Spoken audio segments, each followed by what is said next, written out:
Victor, thank you, and I'd like to thank everyone who's here.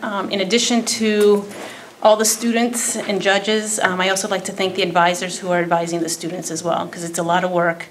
And although I don't have a student team here, I know that I really appreciate all the work that the advisors put into. I'm here to discuss or describe some of the resources which are available at the Cuban Heritage Collection.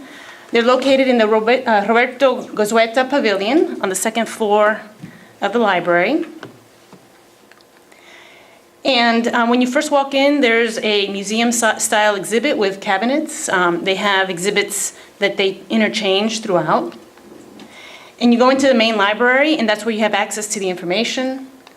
And of course, you have typical books, a lot of books about Cuba.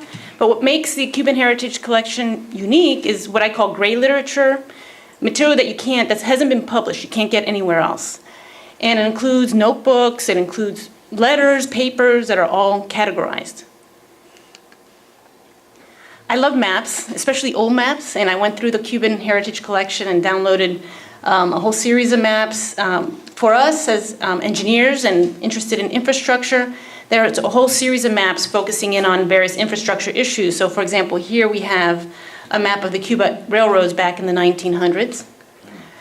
We also have other materials available, including materials that focus on the physical characteristics, such as the soils of the area, the geomorphology, information on the industries.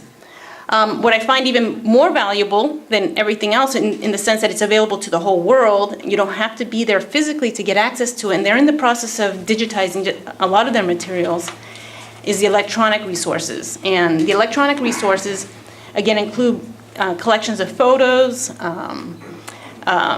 videotape, they interview people, so it's not only written resources, but also verbal. An example of one of those is here that's relevant to engineering. There's the Estes Mangun collection, a series of 1,600 photos from the 30s and 40s, with some pictures here. And again, the Cuban Heritage Collection is open to everyone. If you are not a UM staff or employee, you can get access. There's a pre-registration process. And you have to bring a photo ID, and you can get access to it. Also, I brought some brochures of the Cuban Heritage Collection, and also they have what's called the Amigos of the Cuban American Collection, which are liaisons between the library and the general community interested. And so I'm here because the Cuban Heritage Collection would like to have more of an interaction with the community.